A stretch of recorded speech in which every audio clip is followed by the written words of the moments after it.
Bendiciones, amadas hermanas, ¿cómo están? Espero que se encuentren muy bien. Quiero dejarles en este día esta pequeña reflexión. El día de hoy en la mañana estaba leyendo el Salmo 22. Sabemos que es un salmo profético, que es un salmo mesiánico, un salmo que se refiere a nuestro Señor Jesucristo, pero también podemos aplicarlo en nuestras vidas, ¿verdad? Hemos pasado por situaciones adversas en nuestra vida, en nuestro hogar, en nuestra vida personal, en nuestros hijos o en nuestro matrimonio, o no sé cuál sea la situación, pero sé que pasamos por situaciones cada día de nuestra vida. Eh, el Salmo 22 nos muestra cuál era el sentimiento de nuestro Señor Jesucristo estando en la cruz, ya que uno de los escritores del Nuevo Testamento, de los Evangelios, nos narra que cuando Él estaba casi para ser entregado para el sacrificio, dice que en una noche donde Él estuvo clamándole a Dios porque lograra que esa copa pasara de con Él, dice que de la angustia y la desesperación que él estaba sintiendo, que sus lágrimas eran como gotas de sangre. No dice que él lloró sangre, pero dice que eran como gotas de sangre. Los expertos en la materia dicen que cuando hay angustia tan fuerte en nuestro ser, en nuestro interior, cuando hay angustia en nuestro corazón por algo, cuando estamos desesperados, ansiosos dentro de nosotros, dice que eso provoca puede provocar incluso un derramamiento de nuestro cerebro, un derrame cerebral, lo que conocemos como tal. Dice que nuestros ojos, como eso corre al cerebro, esa angustia, esa desesperación, tiende a reventar venitas que tenemos en nuestros ojos y por eso dice que el escritor se refirió como tal, ¿no? A que eran lágrimas, eran como gotas de sangre, pero pues por eso. Dice el Salmo 22, Dios mío, ¿por qué me has desamparado? Nuestro Señor Jesucristo, sabemos que en sus momentos en la cruz fueron una de sus últimas palabras, ¿verdad? Elí, Elí, lama sabactani, que traducido al español es Dios mío, ¿por qué me has desamparado? Entonces dice, ¿por qué estás tan lejos de mí, de mi salvación y de las palabras de mi clamor? Nuestro Señor Jesucristo en la cruz estuvo angustiado, estuvo desesperado. Dice, Dios mío, clamo de día y no respondes, y de noche y no hay para mí reposo. Él quería, yo sé que podemos entender la situación en la que se encontraba nuestro Señor Jesucristo. Sé que podemos entender los sentimientos que Él estaba atravesando, las emociones por las que Él estaba sintiendo en su dado momento. Porque cuando nosotros estamos atravesando por un problema difícil en nuestro hogar, en nuestro matrimonio o con un familiar o lo que sea, ¿verdad? Que a veces deseamos como entrar en un estado de paz donde no queremos saber de nada, donde quisiéramos que las cosas pasen rápidamente y poder así salir de esa situación, de ese problema. Entonces nuestro Señor Jesucristo anhelaba ese reposo en el momento de la cruz, pero nosotros también lo hemos sentido. Dice el versículo 3, pero tú eres santo, tú que habitas en las alabanzas de Israel. Nos enseña este salmo que a través de la angustia de nuestro Señor Jesucristo, Él alabó a su Creador, alabó a su Dios, aún en medio de la circunstancia en la que Él estaba.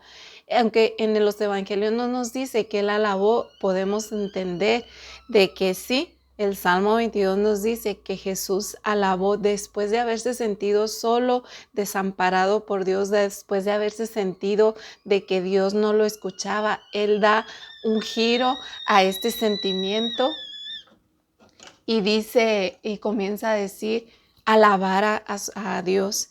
Y dice, pero tú eres santo, tú que habitas en medio de las alabanzas de tu pueblo, Israel. Dice, en ti esperaron en ti esperaron nuestros padres, esperaron y tú los libraste. La misma alabanza lo llevó a recordar los hechos poderosos que Dios había hecho en la antigüedad. Lo llevó a recordar cuán grandes cosas Dios había hecho en medio del pueblo de Israel.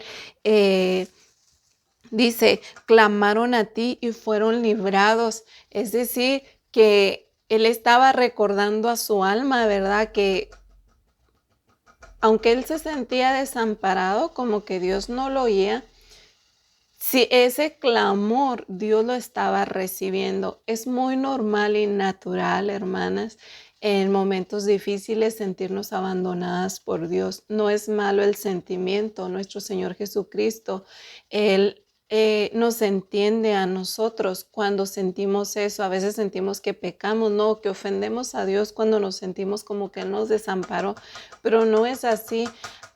Es un sentimiento que todo ser humano siente en dado momento de la vida, en dada circunstancia por la que estamos atravesando. Pero lo malo no es eso, lo malo sería quedarnos ahí. Y nos invita el Salmo a no quedarnos ahí. El Salmo dice, a recordar los antiguos hechos de Dios. Es importante en nuestra vida cuando estemos sintiendo esta aflicción, el mirar de dónde Dios nos ha sacado, de las pruebas por las que ya hemos pasado y las hemos atravesado en victoria, mirar cuántos problemas Dios ha resuelto ya en el pasado, nos ayuda a mantener nuestra confianza en Dios. Es decir, es como tener esta mentalidad. Si Dios lo hizo en el pasado, lo va a volver a hacer hoy. Esa es la mentalidad de todo Israel. Entonces, no, de todo israelita. Entonces nosotros podemos tener la misma mentalidad, no con los hechos que Dios hizo a Israel, pero con los hechos que Dios ha hecho en nuestra vida. Notemos algo importante, amadas hermanas. Si Dios nos ha hecho atravesar ya muchos situaciones por el agua y por el fuego y no nos hemos quemado ni ahogado, Dios va a seguir abriendo camino. Dice, clamaron a ti y fueron librados, confiaron en ti. Y esta frase me encantó, y no fueron avergonzados. Qué maravilloso, hermanas, es poder saber que tenemos un Dios que no nos va a dejar caídos. Es poder saber que tenemos un Dios que no nos va a dejar avergonzados, que lo que estamos pidiendo lo recibiremos conforme a sus muchas misericordias y conforme a su propósito, ¿verdad? Sigamos pidiéndole a Dios la bendición que Él tiene para nosotros, sigamos clamando. Él es fiel y justo. Él no vamos a quedar avergonzadas, hermanas, ante nuestras peticiones. Él nos exaltará si sabemos esperar en Él. Recuerde este salmo, el saber esperar. El recordar los hechos es importante cuando nos sintamos en esas situaciones. Es importante recordar los hechos, todo lo que Dios ha hecho en nuestras vidas para que nuestra confianza no decaiga en Dios. Amén. Y sobre todo con la mentalidad, no seré avergonzada. Muchos dirán, ¿y dónde está tu Dios? ¿Y dónde está lo que Dios te ha prometido? ¿Y dónde está aquel Dios que dices que te escucha? Porque recibiremos ataques, sí, porque estamos pasando y atravesando por diversas luchas y situaciones, pero no seremos avergonzadas. Nuestros enemigos mirarán que nuestro Dios es un Dios que contesta y contesta bien. Él no dejará a nadie que confíe en Él con la mirada hacia abajo diciendo, le hablé a mi Dios y Él no respondió. No, Él es experto en hacer levantar el rostro a aquel que confía en Él, aquel que voltea su mirada hacia Él y decirle, confié y no fui avergonzada. Mi Dios escuchó. He aquí la respuesta de aquello por lo que esperé. Hermanas, sigamos esperando en el Señor, las amo mucho, solamente lo quise compartir porque me pareció lindo. Dios nos habla siempre a cada momento de que no desmayemos, perdón, de que sigamos confiando y con la seguridad de que no seremos avergonzadas. Bendiciones, amadas hermanas.